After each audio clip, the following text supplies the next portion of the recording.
Today is Wednesday, August 20th, 2025, and this is Spring Office Hours, Season 4, Episode 24, SpringOne preview with our good friend Glenn Renfro. My name is Dan Vega, Spring Developer Advocate at Broadcom, joined by my good friend and colleague DaShaun Carter. DaShaun, how are you? It's a great day to be a Spring developer, let me tell you. Man, it is flying. The summer has flown by, and SpringOne is next week. I'm excited. I'm not ready. I'm not ready for everything that's going to happen, but I'm excited. 100% top to bottom. I'm all in. And you know what?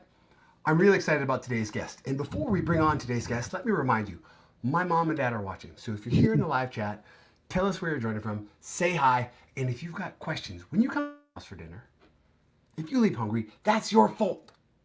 If you're here and you've got questions, we've got an expert. An expert, like there's levels to this whole thing. We got an expert here. If you've got questions and you don't ask them, that's your fault. Please don't leave hungry. Man, the summer coming to an end sucks, but then I know like SpringOne's around the corner, so that makes it feel a little bit better. Have you packed yet? I've not. The kids went back to school today, so we've been busy this week with that. That's always a sure sign that summer is over. And people are posting there like, oh, what a summer things on social media. And I'm like, ugh, I'm not ready for this. Like, I'm ready for football and SpringOne, but everything else, no. It all depends on Glenn. Hello from Belgium. That's It all depends on Glenn. That's fantastic. And Glenn is our guest today. What a funny quinkydink. This is fantastic. Yeah, just a reminder, we usually stream every Monday from 1 to 2 on the Spring Developer YouTube channel and some other socials. We are live, as DaShaun said. If you have questions, get them in. But if you are not with us live, you can catch the replay on the Spring Developer YouTube channel. And then we will go ahead and take this, turn this into a podcast, and you can get this wherever you get your podcasts from. For your run, when you're mowing the lawn, whatever. Yeah, in the car, wherever you want to commute, do this. right? It's good times. All right, I think that's enough chit chat. Oh, well, actually, let me back up one. Speaking of this podcast, everyone should join in next week on Tuesday. We will get it scheduled. On Tuesday, we are going to do a live Spring Office Hours from the Spring Lounge in the Expo Hall. You never know who's going to show up. And whoa, that's going to be a lot of fun. Although we will have to figure out logistics if we have guests because we only have 2 mics, so we'll figure that out. But we'll figure it out. But we will be live from SpringOne, giving you all the scoops on the things that were announced. We'll be talking with folks. It should be a lot of fun. So next week we will not be on Monday, but we will be on Tuesday, which will give us some time to digest the SpringOne Spotlight, the VMware Explorer, a day's worth of content. A newness of excitement. And we're going to, I don't know about you, but I know that I'm on Monday night. I'm going to be up late playing with all the new things that I've learned. So Tuesday is going to be special. It is. All right. With that, I want to go ahead and bring on our special guest, the one, the only Glenn Renfro. Glenn? Hey, everybody. What's up? Glenn might be our most popular guest. He might be the most popular guest, and I feel like maybe we need to start working on some walk-in music. Oh yeah. We need to have some walk-in music for Glenn. Next time, dangerous. We need to have some walk-in music. Well, we were just talking about like Sunday. Yep. So maybe we need some like big truck walk-in music for Glenn. All I can think right now is we're gonna rock on to Electric Avenue. I remember when that song came out. Yeah, I'm just saying. That's what I'm feeling right now. Who knows? Maybe it'll change later. But walk-in music for Glenn next time. Glenn. So like Monday is like going to be like, that's the thing. Is like, all right. So here's a classic problem when you're like at SpringOne. I'll be presenting, right? What if somebody is presenting at the same time you and you want to catch their talk? You're like, okay. Can I just like put like a stick figure here while I go listen to their talk? Is that legal? It's the classic problem. It is. Classic problem. Maybe that's something we could do. I have some good news for you, Glenn. The breakout sessions are all going to be recorded. So if you want to catch one of them after the conference, okay, that's good. I'm good with that. Awesome. All right. So I feel better. I won't miss anything. But But live is better because you can always ask I that know. question right there, and you're in the moment. I And but good thing for you is you have access to everyone that's probably speaking. So if you have a question while you're watching the recording, you could probably just text them. but they walk away so fast when I walk to them. They just go right really fast that way. I Yeah. can't believe it. So Okay. So let's talk Spring One. You're giving 2 talks, right? yes. Okay. So I want to talk to you about one of them first, which is a quick talk on what is Hmm. spring. I am also giving a quick talk. How are you going to deal with the 20-minute challenge? Because I find it extremely hard to put a bunch of, you can't put too much content in 20 minutes, but it's like, I only have 20 minutes. What do I cover? All right. So I have to share something. After this call, I'm going to be leading a tutorial session for young developers on how to give lightning talks for Atlanta Java user groups. So Awesome. the Is that goal gonna be live? is, Is that a huh? thing? Is Yeah, there I a do it. link? So what I do is we have people register, and then me and Bert Huffnagel, we actually take them through a month, like a month-long process of like once or twice a week. We meet with them, we give them a tutorial session, then we have them give us their outline. We help them refine their outline. We help them do a dry walkthrough of their presentation. Then they give us a live presentation. Then what we do is we then say, okay, you're up. And then it's like we schedule them to do lightning talks and before the age of talk. And then what we do is at the end of after everybody's presented, we basically go through the board kind of goes through and says which one just really knocked it out of the park, and we give them a chance to give their first breakout session at a talk at DevNexus. So Wow. That's the awesome. key is that we have that 10 minutes. It's like, look, here's the hardest part. It's like I'm doing a what is spring talk, and it's like try to do a quick survey of all the projects. We'll talk about it in a minute, but the hardest part is cutting. There's Yeah, so for much to sure. talk about. And you're like, For okay, sure. yeah, I want to talk about that, but I've got 10 minutes, I got 20 minutes. And it almost makes it harder than a breakout because you have to It is. toss out stuff. And it's Yeah, hard. I always tell people like I had a 2-minute rehearsed speech for Spring IO on the main stage. I would much rather give an 8-hour workshop than Yes, try to remember 2 minutes. Like for me, it's just rehearse. so much easier. Yeah. um, Absolutely. Glenn, I would like to borrow some of your time. I want to hear more about this lightning talk onboarding because Sure. I work with the Kansas City Jug. Dan works with the Cleveland Jug. We all love the Jugs. Hmm. And a new Jug in Nigeria, I don't know if it's Whoa, officially recognized really? yet, they are doing lightning talks every Tuesday. Oh, I Wow. love it. Every I love Tuesday, it. somebody signs up. Just as I love this encouraging lightning talks, I would like to get that started, but I would like to do it more like you're describing. So I'm going to bend your ear on something like that. That sounds like a great Please, idea. It's the please. thing that I've been leaning into the most with the Jugs is that that's the thing that I wish I would have done earlier in my career. I Yeah. wish I would have Oh, had somebody gosh, say, yes. "Hey, do a lightning talk. Do present whatever it is you're working on." Oh, you just like I'm thinking back. Oh, you just picked up Maven 2.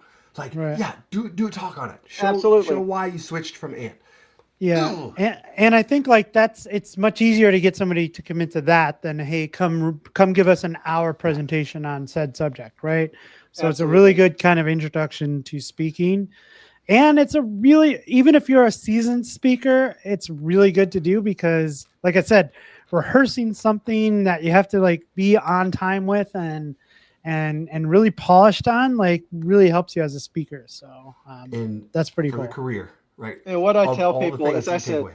the goal is that what we try to do is like, look, sometimes you just don't know where to start. We'll help you get that start. Just Fantastic. getting in there. And I tell them, it's like there's two things I always remember. One, everybody who goes up on stage, I won't say everybody, I can't say that. Most people, even if they've been doing it for years, are nervous. The Hmm. second thing to remember is that when you're in the front of an audience like that, they want to learn.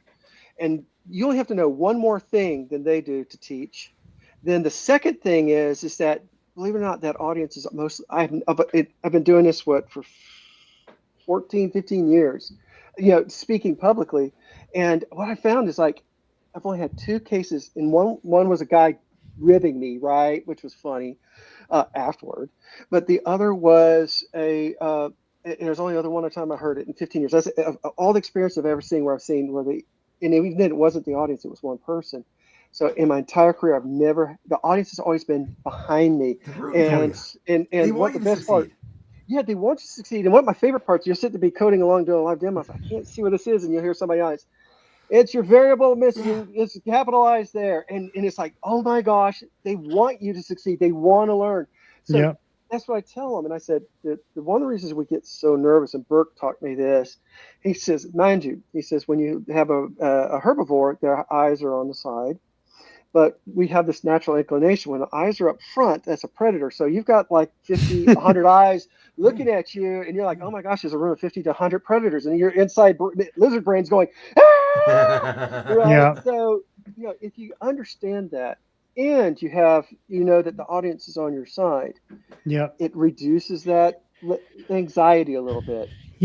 One thing I heard that really has kind of resonated with me over the years is that nobody can ever call you a liar for speaking from your experiences. Exactly. Like, this is what I found when I went through this. Maybe it's not factually correct. Maybe it's just like somebody had a different experience, but you can't be called a liar for just going up there and talking about your experience with a framework or a language or a tool. Like, this is my experience. And your experience with it, if you're like a noob who's been doing this 1 to 2 years, is very different than my experience with it for 10 years. So like, there's people who want to hear that experience, that level of experience. And, I always, some of the other things I hear from speakers is like, well, I'm an introvert, and all these speakers who get up at conferences are extroverts. I would say most of them are not. Like, outside of DaShaun and maybe you, like, there are a lot of developers who go speak at conferences are introverts, and it's absolutely not. And like, you don't have to be the most like socially outgoing person to be able to give a talk about your experiences. Ian's here. Ian chimed in. Lightning talks are magical, right? He's working on it. One of the things I learned from Ian a couple of months ago, he says, learn today, teach tomorrow. This is how he learns. Learn today and then turn around and try to teach it. Absolutely, yes. And if you ever want to like learn something, teach it, right? The best way to learn something is to teach it, because you got to learn it twice. You have to learn it one to like fundamentally understand it, and then you have to learn it a second time to know it well enough to teach it to someone else. So you get that deep level understanding of something when you have to teach it. And that's why I always encourage people to like write a blog post about it, do a video, give a talk, like, because you are getting more in depth on that subject. And all of that is practice. All of that, the doing a lightning talk, writing a blog, recording yourself, doing it, all of that is practice for what we actually do in software. Being able to communicate with somebody, hey, I would like to do this. Being able to find the right words in order to communicate. Maybe it's not even a teammate, maybe to your manager. What did you do this year? If you can explain it deeply, your career is on a better path than somebody who cannot explain what they've done. The one thing I always want to say is that people are always worried about the question that will stump them. And I was like, look, here's the thing. If you are worried about that, don't. Because all you have to say is, that's a good question. I don't know. Can I catch you afterward and you give me the question and give me your contact, and I'll get you the answer. The goal is that you don't have to know everything. If somebody, just know that you don't, and somebody will. And here's the best part. I said, questions are magical. The reason why questions are magical, that means people are listening, they're absorbing, and they're missing. There's a gap they can't get quite past. Yep. Questions are success. Yep. Such a great point, Glenn, because early on in my career, I didn't understand that. And I did get very nervous. Like, what if somebody asked me a question, and they'd ask me a question, and the gears would be turning in my head, and I'd start fumbling and trying to answer and not knowing the answer. And later on in my career, like you said, I just got to the point where I was like, that's a great question. I don't know the answer to that, but we'll see if we can't figure it out together. Let's chat afterwards, right? Absolutely. And that's when we were teaching a lightning talk to folks. That's the goal. It's like, these are the tricks that you need to learn, or it will help you learn and to be able to do that first one. And really, it's dropping that anxiety, getting yourself organized, teach yourself how to practice before the presentation. And I know some people, they don't practice for the presentation. I'm like, God bless you. Y'all are fantastic. I can't do that. I mean, I have to practice before I go up there. Yeah. If not, I sound like a 3-year-old trying to ask for candy or a cookie. And can and I think one of the biggest things, you know, the other part of it is, well, what if I'm on stage and I'm like doing a demo and it doesn't work? If you practice it, you'll probably run across some of the things that might not work, and you'll be prepared to go, oh, I've seen this before. I know why this is happening. Let's go ahead and fix this. So, yeah, preparation, big key component to it. absolutely. I want to pause here because I'm realizing, like, we know you, Glenn, but even though you are the most popular guest that we've had on the show, I don't know if everybody knows you. So how about we take a minute and let me just start by introducing you. Are part of the core team of Spring. You are working in data, batch, No. Nope. I'm working on integration. integration. Yeah, Chris is on data. Okay. I'm on integration. But Poor you're Artem. also Poor Artem. a recently crowned Java champion. Yes. Woo-hoo. Same year as Dan. Same year as Dan. We both got it the same year. You mentioned that the Atlanta Jug, Yep. you're one of the coordinators there, Yep. and DevNexus. That's correct. Mm. And that's Like- the largest Java conference in the U.S. and is all volunteer driven. I tell you what, I get paid in hats, T-shirts, T-shirts. and jackets. I am stopped. Yes, It's awesome. I was wearing my DevNexus t-shirt yesterday. It's one of my favorites. It is. I've got them back here. I was like, yeah, I've got a whole. I actually have the hat somewhere. Oh, gosh, I got to find it. Actually, I got a couple of hats back over here. But no, they're right. I am. My name is Glenn. I am one of the developers at Broadcom that work on Spring, and I was working on data flow for a number of years. I still do Spring Cloud Task, and basically they said, hey, you know, where would you like to grow up? And I said, well, is there any room on integration? And they said, come on in, pop on in here. Let's go. So I started working with Artem about 3 months ago. And my gosh, that project is huge. It's got so many features. And I've been just like, it's like drinking from a fire hose on this project. and you know, and what it is, it's not that I wasn't not familiar with it. I was, you know, I've used it, right? But when you get into it, but you start working the inside, whether it's AMQP or how it integrates with Kafka, you know, just, you know, Pulsar, the whole 9 yards, and how it handles that integration pattern, so you can flow to any of these outbound adapters or gateways, and it's like, oh my gosh, this is so exciting. And so we've been doing, you know, the removal, basically, you know, null time removal. No pointer exception, and so man, it's really going deep. And I just want to say a special shout out to those folks that have been contributing to that effort. Our wonderful community. Thank you, y'all are awesome. Thank you. So thank you, folks, for contributing to that. But great project. And You, Batch, I've been a backup on Batch for 6, 7, 8 years. Mahmood, oh my gosh, what a great guy. But those two projects, integration and batch, from where I sit, those are probably the two projects that, although probably some of the most popular, they are seeing a spike in popularity because of all the stuff that's happening in the ecosystem. But batch and integration have increased in popularity beyond what they already were. So it's amazing. I love the projects. I'm very excited by both of them. And you know, I think like with batch, you know, I'll be talking with some folks, gosh, in about a month. And you look at what batch can do, and it's like it really does take us a look. What are the common issues that you have to boilerplate code past? What if we could make that into where you code the configuration to do that, to handle that for you? You don't have to worry about, you know, building your reader, what's going to read this data in, or that writer. It's done. You know, all you have to do is configure it. And you're like, well, what if I have this one special one, right? Is there a way to extend it? And it's like, yeah, absolutely. It's easy to extend. So you can build what you need, and you build those steps, and those steps, you know, as you build those steps, that steps become a job. And then it's like, oh my gosh, this is actually makes sense to build. And that's one of the things I love about batch is it is very intuitive on how you build a job. Absolutely. And there's another piece here that I always bring it up. In my past, there's these groups that was their job. was these batch jobs, Yes. the ETL groups. And for years, I was like, I would never, that's not real code. They're not doing the real stuff. But today, Oh gosh, in yeah. 2025, the ETL groups, the groups that are focused on batch and trying to optimize, hey, we've got that multi-billion row data set that needs to get crunched and delivered Right. and transformed in hours, not days like it used to be. They are now the keys to the kingdom because they have Spring Batch, because they have integration. They can send that data where Yes. it needs to go. They Absolutely. hold the keys. So my advice here that we're talking about batch and integration, find those people in your organization. If you want access to all the cool data, find your batch people. Give them a hug. Give them a Yeah. hug. We need them. Give them flowers.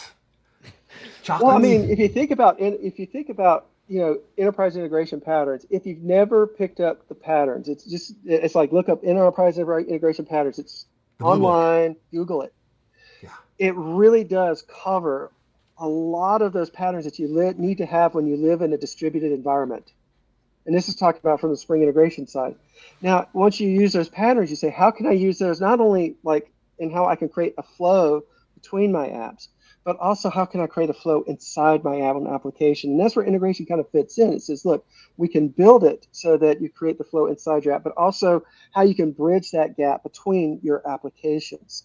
And I mean, it's like I said, I think my favorite is wiretap. It sounds so like nefarious, right? But it does, right? This pattern, you're like, the people are like, what the heck is a wiretap pattern? And it's basically saying, look, as a message goes across, you create a copy of that message without disturbing the original flow, and you send that off to somebody else. It's a beautiful way to say, look, I don't want to interfere with the main flow of how my data is being transferred, but this copy may go to something that generates reports, right? So that data goes in and gets aggregated somewhere else so they can generate reports without affecting that flow. So these are those things that they thought about, and then you say, okay, how can I build this?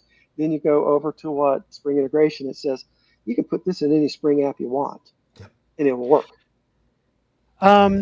We mentioned speaking, and I heard the word DevNexus. I believe a CFP is open for this. Oh my gosh! Yes, if you're interested, please. Yes, the DevNexus is scheduled from I think the 3rd to the 5th of March. Don't quote me on the dates. I know the month. And in that case, it might be the 4th to the 6th. I think it's the 4th to the 6th. But we're doing a call for papers to the September 15th. So if there's a topic that you want to talk about, we have a series of tracks that you can select from and be able to post your abstract there. Feel free to jump in. We're doing, of course, if I didn't say we're not doing AI tracks, I would be greatly, greatly remiss. Strangely, we'll have Java tracks as well. We will have a leadership track. We have an architecture track. So, if you want to submit and you're like, look, maybe it's time for me to submit. Here's our first shot. Give us a try. We're based in Atlanta. And just hop on in. We'd love to see you. If you want to attend, I think we're still doing some early bird discounts for that. So if your company's interested, we do group discounts. And again, it's all volunteer driven. It's probably one of the cheapest conferences, 3-day conferences that they're out there on any technology. It's a great conference, great location, right down there with the park. Centennial Park? Centennial Park, yeah. Skip out. I'm not saying you skip out on talks, but maybe skip out, maybe stay an extra day, go see the aquarium, the Civil Rights Museum, the Coca-Cola Museum, the zoo. All amazing places to go while you're here. So come on in. Well, I couldn't do it last year, but next year I'm hoping to get to like the day before the conference. They have like the Java champions gather. They have the user group leaders gather. And DaShaun and I were in Atlanta visiting a customer that day before the conference last year. So I would, if customers want to hang out before DevNexus, I'm all there. But if they're not, then I'm definitely going to hopefully one of the things that we're going to try to do again that was a success last year. So the Java champions are basically, it's a group of Java developers that advocate for Java, and they are nominated and voted in. And basically, the goal of these folks is to be able to talk and share about Java. They've done it in the past. They continue to do it. Share how Java can be advantageous to you or your company. And so what we did was we got a bunch of Java champions and said, actually it was, I think it was Bruno that did it. And he organized it and basically got a group of Java champions and said, what is your problem at work? Come talk to us. And it was basically you sign up and have a tutorial session or working session with one of those folks. They try to help you out. That's cool. So, So we're cool. actually looking at doing that again this year. It was vastly popular. So you get to meet some of the premier folks that know Java inside and out, and you get to meet them and actually have a chance to tutorial or have a chance to work with them.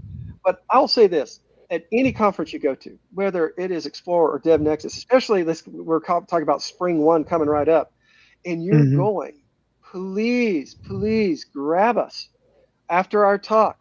If you meet us at where there's a place we call the lounge where we're going to be kind of fooling around. Talk to us. Tell us what you're doing. We want to hear from you. We're excited. We want to share what we do with you.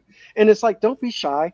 I'm shy. I pretend to be an extrovert, right? I look like one, but I am not one. Yeah. But come talk to us, and we want to hear what you're going through. We want to be able to help you and learn. And that's what happens is you get to learn as you walk away. I get to open up issues to make my products and projects better.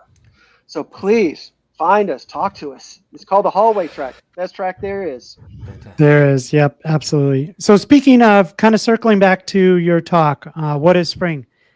What are you going to cover? What is Spring? Because, well, actually, and let me back up. We get this question a lot. Like, what is it? How do I learn it?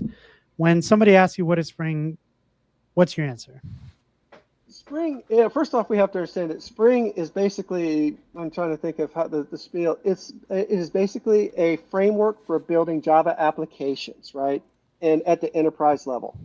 Its main goal is it provides a consistent and familiar way for you to aggregate all these various technologies that are there and provide a consistent way of accessing each one.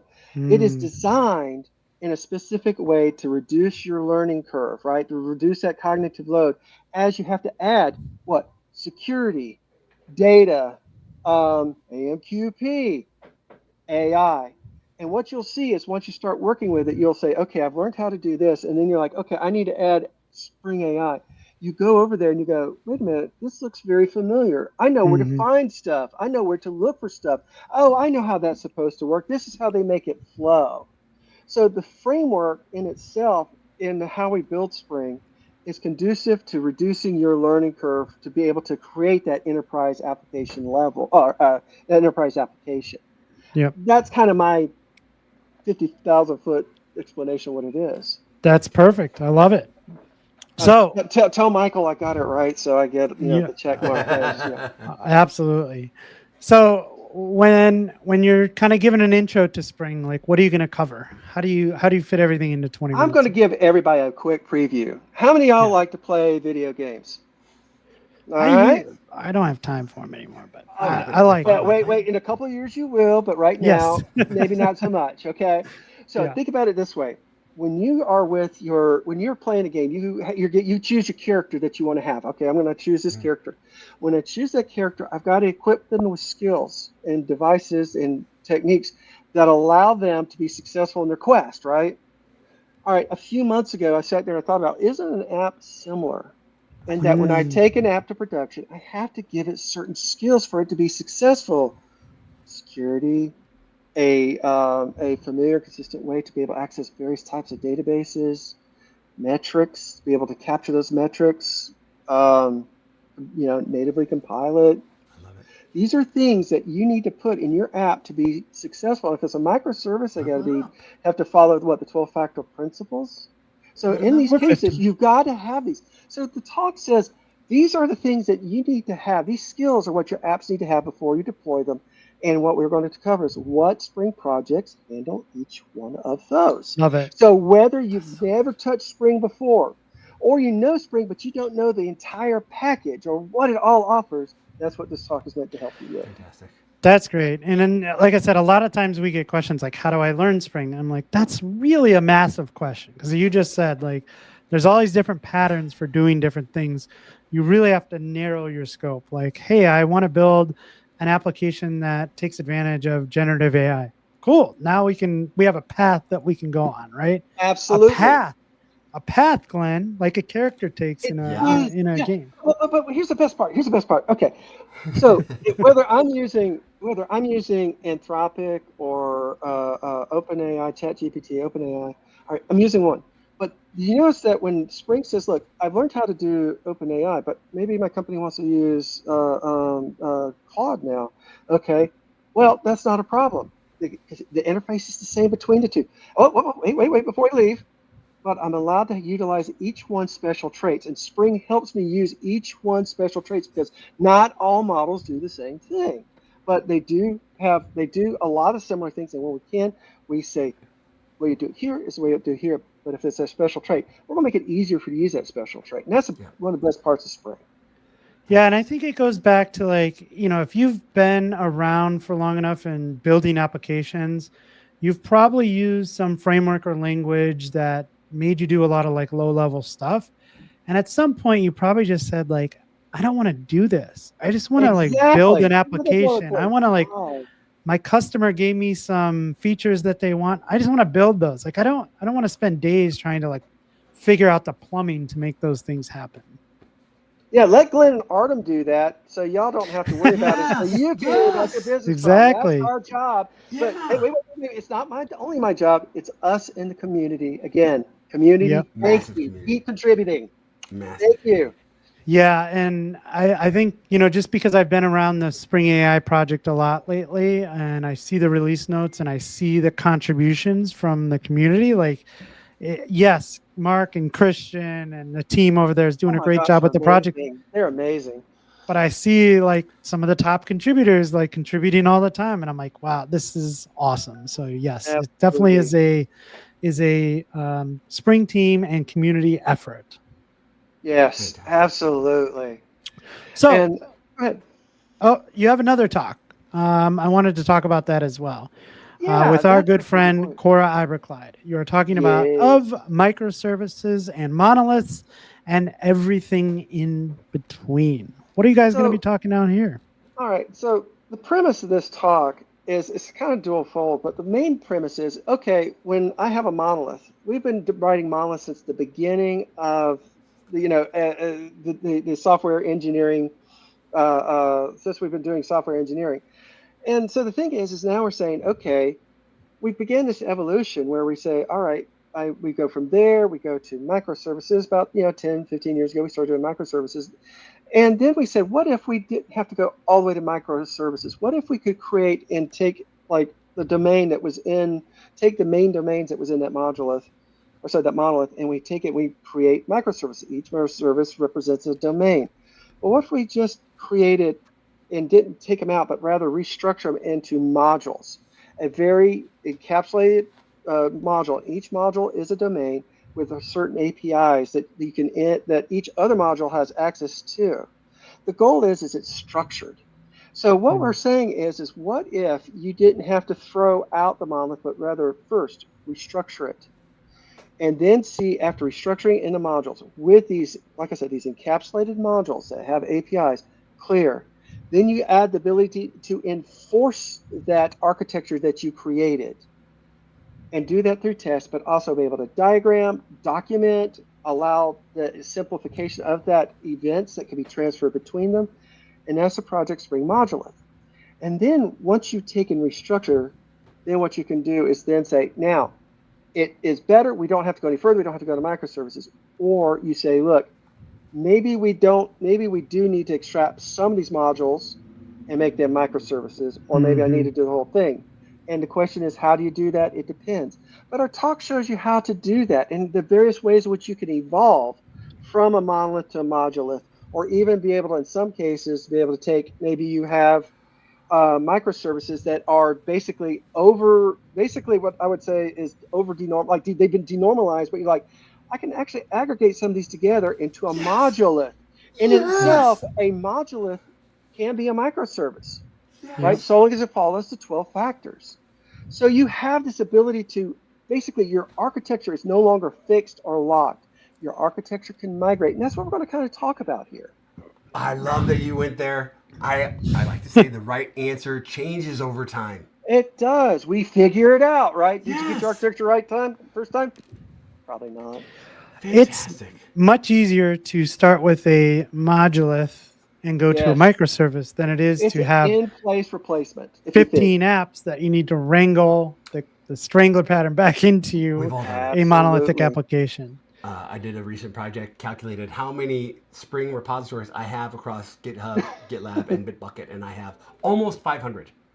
Oh my And gosh. right now I'm punching myself because that's a lot to manage. It's Right. just me. Why do I have that many repositories? Because I went down the microservice. That's what I was doing. That's what It's I not was bad. It playing has with. its place, But right? today, if I wanted to maintain them, that's a lot of extra work. It is. It would be so much simpler if those 48 orgs, buckets of microservices, if those 48 were simply modulus. That would 500 There are like is a like lot 2 more or work 3 than 48. slides that Cora brought with her, and we're going to show. But one really is, it's like this table that says, here's the strength of a monolith. Yes, monoliths still have strength. Don't Yes, forget for that. For sure. Okay. But here are the weaknesses. Here is a microservice, strength, weakness, modulus, strength, weakness. Then you say, this is what we're shooting for, or this is what we're going to try to re-architect to, understanding those strengths and weaknesses that each one bring. Yep. So that's the reason why. So which one will work? It, as Nate Shooter would say, it depends, right? It really depends, right? Yes. So but let's know what they are. Yeah, and people hear that term, and I think early on in my career, when I hear somebody say it depends, it's like, oh, you don't know the answer to that. That's not just Because I right? Like, don't. because you really don't. Because Yeah, it need really some is more just info. a series of trade-offs, and you have to weigh them, and you have to say, like, which trade-offs do we care about? Which ones are not that big of a deal for us? And so, yeah, much easier to start with a modulith and then go, wow, this one module in there is getting 95% of the traffic, and we're constantly pushing code to it and redeploying the entire app because of this thing. So hey, now it's a candidate. Let's pull that one thing out and make it its own microservice. And that's so much better than starting with 10 apps and dealing with the complexities of distributed architectures, Yeah, right? I think it was, I mean, first off, this is Oliver Dropbomb's project that he created. Okay.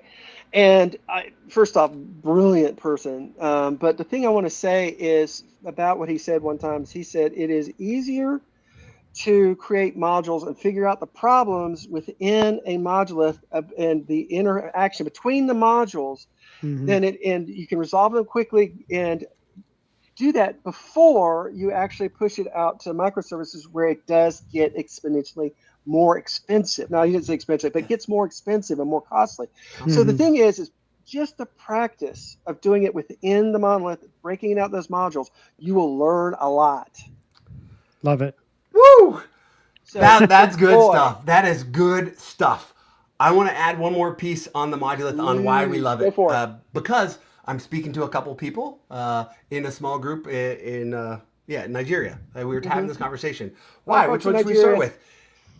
Here's another reason why I lean into modulith, because I get to write less code. Yeah, The what- other what- thing what? with Spring Is that Modulith possible? is it encourages this event-driven architecture. Yes. I don't have to write clients for every service.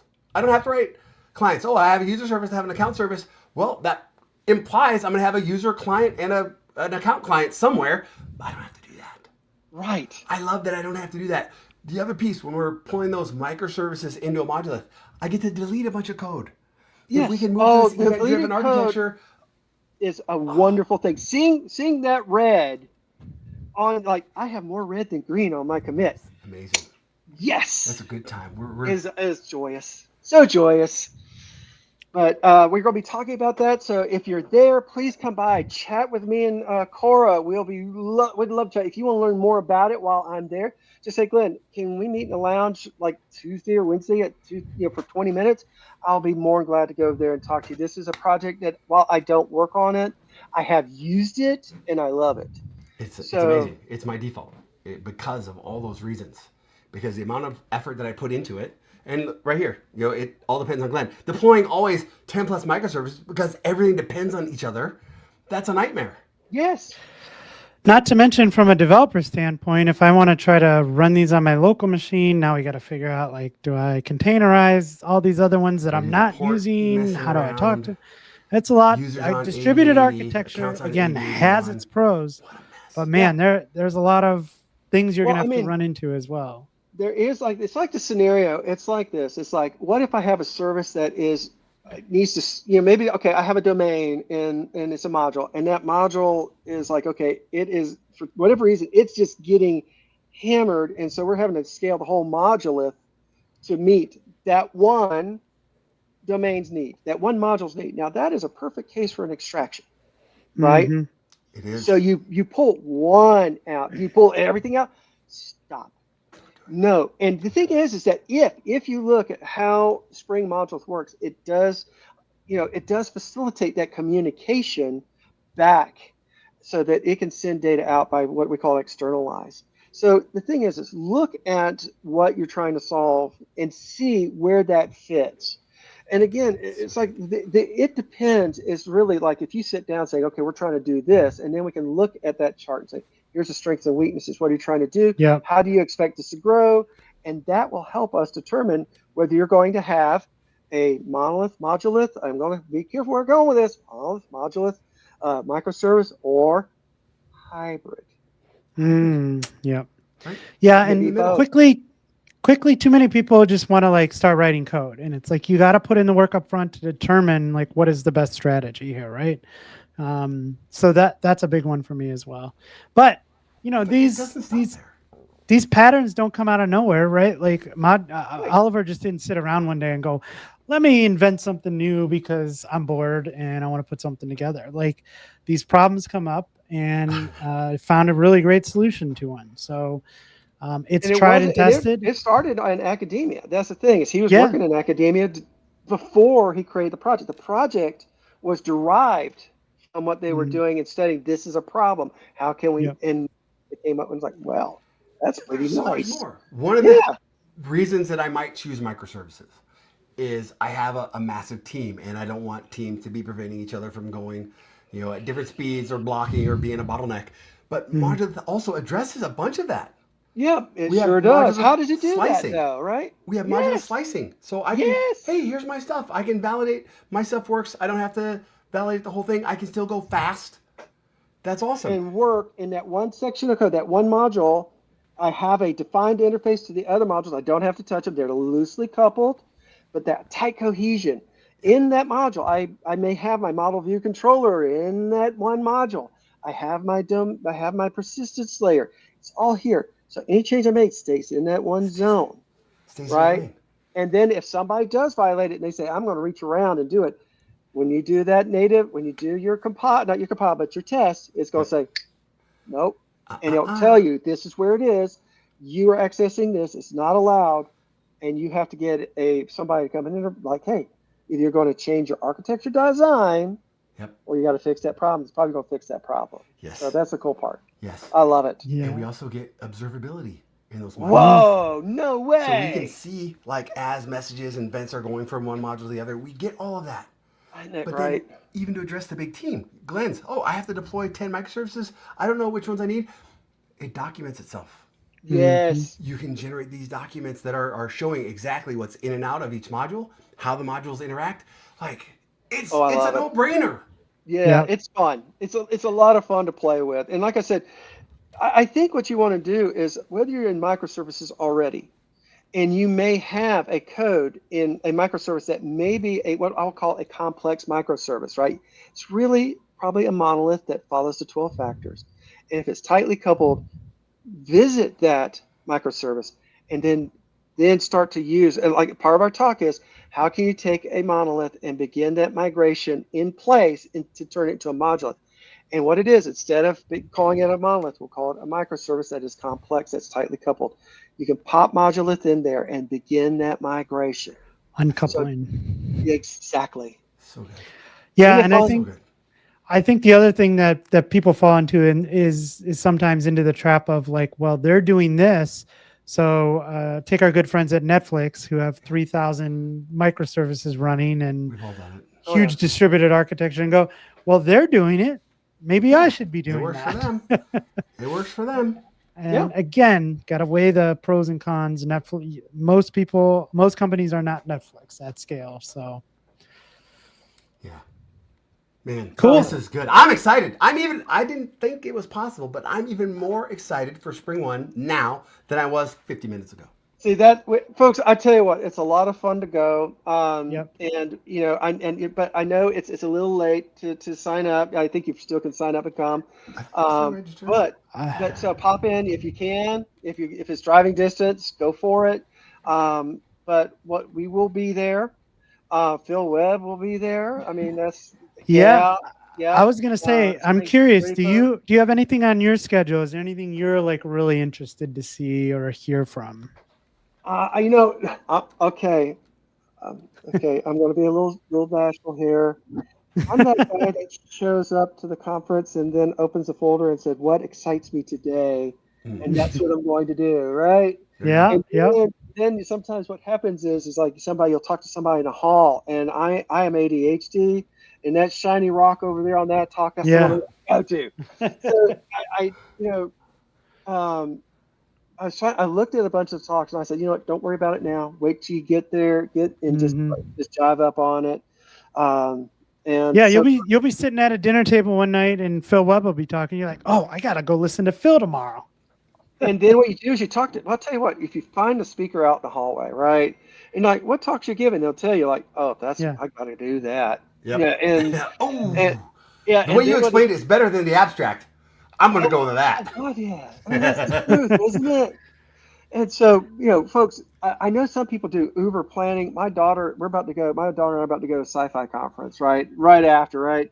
And she's got everything I planned. She's got it planned. And I'm like, oh, whatever, we get there, we'll figure out what I want to do when I get there.